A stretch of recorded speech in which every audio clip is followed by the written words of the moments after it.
მოვიდე მაყურებელს მე ვეთქვი ერთ კარგ ამბავს თითქმის ერთი თვეა მოგეხსენებათ მთელი მსოფლიო ფეხბურთით ცხოვრობს საქართველოში კი მუნდიალის სატელევიზიო ეპიცენტრი რუსთავიორშია რა თქმა უნდა ჩვენთან რაც ჩვენთვის განსაკუთრებით სასიხარულოა პლანეტის ახალი ჩემპიონი 19 ივლისს გამოვლინდება. დაძაბულობა და ემოციები კი სულ უფრო მატულობს და ფეხბურთის ჩვენებებმაც ღია ცის ქვეშ გადაინაცვლა. იქ უფრო კარგად შეიძლება ასე ვთქვათ ემოციების გამოხატვა. თბილისის მერიის ორგანიზებით ტელეკომპანია რუსთავი 2-თან თანამშრომლობის ფარგლებში პირველი რესპუბლიკის მოედანზე 9 ივლისიდან 19 ივლისის ჩათვლით მსოფლიო ჩემპიონატის მატჩების საჯარო ჩვენება და ფან-ზონა მოეწყობა. ღია ჩვენებების გამო თბილისის მერიის გადაწყვეტილებით 7 ივლისიდან 21 ივლისის დილის 8 საათამდე პირველი რესპუბლიკის მოედანზე საავტომობილო მოძრაობა სრულად შეიზღუდება. ჩვენი სტუმარია სწორედ ამ თემაზე თბილისის მერიის ადმინისტრაციის უფროსის მოადგილე ნინუცა ბუცხრიკიძე, რომელიც ახლა შემოგვიერთდება და მოგესალმებით და მოგვიყვებით ახლა ამ ძალიან კარგი სიახლის შესახებ. როგორ ხარ პირველ რიგში? თქვენ როგორ ხართ? გადასარევად. როგორ შეგვეფერება მსოფლიო ჩემპიონატის ციებ-ცხელებაში? პრინციპში ყველაფერზე ისაუბრეთ მოკლედ და ძალიან დიდი მადლობა რომ გვითმობთ დროს და თქვენ რეალურად მხარდამჭერები ხართ ჩვენი მთავარი ამ ამბავში, რაზეც თქვენ დაანონსეთ და ისაუბრეთ. თბილისის მერია კიდევ თავიდან რომ დავიწყოთ აორგანიზებს მატჩების ღია ჩვენებას რუსთავი 2-თან ერთად და რუსთავი 2-ის ჩართულობით და ჩვენ როგორც უკვე აღნიშნეთ 7 რიცხვიდან გუშინდელი დღიდან შევზღუდეთ საავტომობილო მოძრაობა და დავიწყეთ აქტიური სამუშაოები იმისათვის რომ ხვალ საღამოს 9 საათიდან ადგილზე მოსულ პირველი რესპუბლიკის მოედანზე მოსულ მოქალაქეებს და გულშემატკივრებს დახვდეთ ფან-ზონა და არაჩვეულებრივი გარემო რომელიც ავტომატურად უკვე განწყობას აამაღლებს და რა თქმა უნდა ტრანსლირება გიგანტურ უზარმაზარ ეკრანზე რომლის გამოცდილება უკვე თბილისელებს და თბილისის სტუმრებს აქვს და რატომღაც მოლოდინიც უკვე ყველა თამაშთან ერთად არის და თავიდანვე იყო მოთხოვნა დაიწყო თუ არა მსოფლიო ჩემპიონატი, მაგრამ რადგან იყო ხანგრძლივი დრო და ეს დროც საკმაოდ დიდია და ამეთანხმებით 10 დღის განმავლობაში გადაკეტილი იქნება რესპუბლიკის მოედანი და დასრულებისთანავე დავიწყებთ დემონტაჟს რომ ძალიან სწრაფად ეს დისკომფორტი მოვუხსნათ მოქალაქეებს და როგორც აღნიშნეთ 21-დან აღდგება საავტომობილო მოძრაობა. რაც შეეხება კონკრეტულად გარდა საჯარო ჩვენებისა, აი ფან-ზონაც ახსენე. ამ ყველაფრის გარდა კიდევ რა აქტივობები იქნება დაგეგმილი?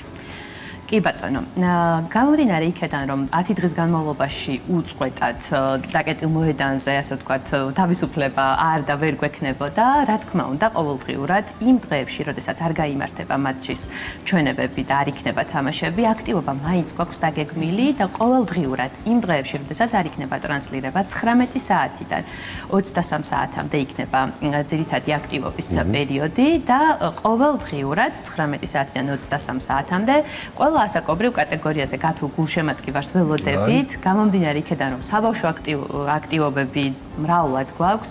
პირველ რიგში ყველა ბავშვს ძალიან რომ ახარებს სახეზე მოხატვა, რა თქმა უნდა, სრულიად უფასოდ მათთვის საყვარელი გუნდების ფეხბურთთან დაკავშირებული თემატიკის შეეძლებათ. ფოტორატორი გვექნება, რომელიც რა თქმა უნდა თავისი ასე ვთქვათ ჩარჩოთი გაახალისებს და ძალიან ესეთ მნიშვნელოვან კადრებს შემოუნახავს პატარებს და ულიმიტო ფოტოების ბეჭვდის შესაძლებლობა გვაქვს. ეს რა თქმა უნდა სრულიად უფასოდ. იქ ადგილზე გვაქვს პატარებისთვის გათაბაშებები და რაღაცა სიმბოლური პრიზები თავისთავად და დიდები. ყველაზე მნიშვნელოვანი, ასე ვთქვათ, დიდები არიან ამ შემთხვევაში, იმიტომ რომ ისინი უნდა გავართათ მატჩებამდე. დიდებისთვის ყოველდღიურად დღის განმავლობაში 3 საათიანი ელექტრონული მუსიკის სეტი იქნება და ქართველი ელექტრონული მუსიკის არტისტები იქნებიან და ჩაენაცვლებიან ყოველდღე რესპუბლიკის მოედანს.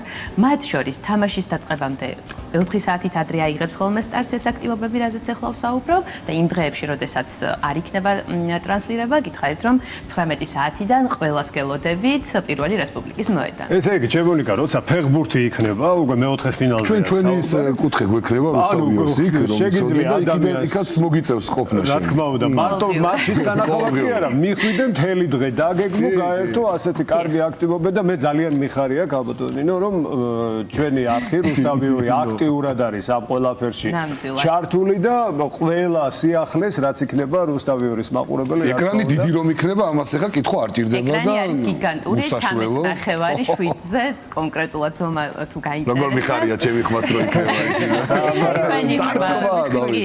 კი, ადგილზე ყველაზე ისეთი საინტერესო დიდებისთვის, რადგან საუბრობთ არა მხოლოდ ელექტრონული მუსიკა, მათთვისაც გვაქვს გათამაშებები. ყველაზე კარგი რამდენიმე სიახლე გვაქვს. ერთი უფროსებისთვის გვაქვს ხელოვნური ხალიჩით მოედანი 10-20-ზე, სადაც 3-3-ზე გუნდები, ასე ვთქვათ, შეჯიბრებიან ერთმანეთს და გამარჯვებულები იქაც დასაჩუქრდებიან აუცილებლად და დღის განმავლობაში საათები, როგორც თქვით, ეს 4 საათი, ასე ვთქვათ, იქნება დატვირთული ეს მოედანი. რა თქმა უნდა, სრულიად უფასოა, ადამიანები ორგანიზებას გაუწევენ, იქნება ტაბლო, სადაც აინთება ამ მოყვარულ გუნდთა სახელები და მოკლედ ესე ძალიან სახალისო იქნება. და კიდევ ერთი, ჩვენთან ერთად იქნება საქართველოს კიბერფეხბურთის ასოციაცია. ხო, კი, ეგეც წავიკითხე და ძალიან მაგარია ეგეც ნამდვილად. რომლებიც იქვე მოაწყობენ თავის სივრცეს, რა თქმა უნდა, საინფორმაციოს და საინფორმაციოსთან ერთად იქნება ინტერაქციული, იქვე იქნება თამაშები, წარმოდგენილი იქნებიან მთელი თავისი ტექნიკით, ვისაც სურვილი ექნება ჩაერთვება, ითამაშებს, ვისაც ექნება გაცნობის სურვილი, მიიღებს ინფორმაციას და მოკლედ ესეც სიახლეა პირველად გამოდიან. 3-3-ზე ფეხბურთი თუ არ შეგიძლია კიბერფეხბურთში უნაცადო ბედი და შეიძლება იქ უკეთესი იყოს. მე მივდივარ მე და შენ კიბერფეხბურთზე წავიდეთ რა. ან მე კარე ვიქნები, ან კიბერფეხბურთში მივდივარ, დიდი სიამოვნებით. და ფეხბურთის ფედერაცია არ მინდა რომ გამომრჩეს, ისინიც ასე ვთქვათ ჩართულები არიან რა თქმა უნდა ამ პროცესში, წარმოდგენილი იქნება რესპუბლიკის მოედანზე ხვალ საღამოს 9 საათიდან უწყვეტად ფანშოპი და შეეძლებათ ადამიანებს, ვისაც სურვილი აქვთ შეიძინონ ატრიბუტიკა ქართულ ფეხბურთთან დაკავშირებული და ასევე 10 დღის განმავლობაში ქართული ფეხბურთის ლეგენდები ესტუმრებიან რესპუბლიკის მოედანს და გამართავენ საუბრებს, რა თქმა უნდა, ფეხბურთზე, მათ შორის ქართულ ფეხბურთზე და ალბათ უფრო ძირითადად მათი საუბრის, ასე ვთქვათ, საგანი იქნება მსოფლიო ჩემპიონატი, არ იქნება გასაკვირი, მაგრამ მათ შორის ქართულ ფეხბურთზეც იქნება საუბარი. ასე რომ საინტერესო პროგრამა იქნება ყოველდღიურად, მთავარია რომ ამინდმა ხელი შეგვიწყოს და გელოდებით ხარ ამინდი იქნება. ამინდი იქნება მთავარია, ძალიან სიცხეები არ იყოს ამის მეშინ. სიცხეს ავიტანე. აი სიცხე ძალიან სწორი აღნიშნა იყო ლევან, მავიწყდებოდა და მადლობთ. კონდიციონერი. ადგილზე იქნება კვების და სასმელი ობიექტები, რაც არ უნდა გამორჩენო და იმიტომ რომ ძალიან უხდება ესეც საფესტივალო და ფანზონებს და ასეთ გარემოს და ისინიც უწყვეტად ხვალინდელი დღის 9 საათიდან 9-9 საათიდან გაიხსნებიან, მათი სამუშაო საათები იგივე იქნება, რაზეც ვისაუბრეთ, თუმცა თუ იქნება ნაკადი, მათ შორის ტურისტულიც, იმიტომ რომ იცით პირველი რესპუბლიკის მოედანს საკმაოდ ესეთი დატვირთული ტურისტული ხაზები კვეთენ, შეეძლებათ რომ 24 საათის განმავლობაში კვების ობიექტები და სასმელი ობიექტები ამუშაონ და ქართველი მეწარმეების ჩართულები არიან აქტიურად ამ პროცესში. ამიტომ გავგრილდებით სიცხე თუ იქნება.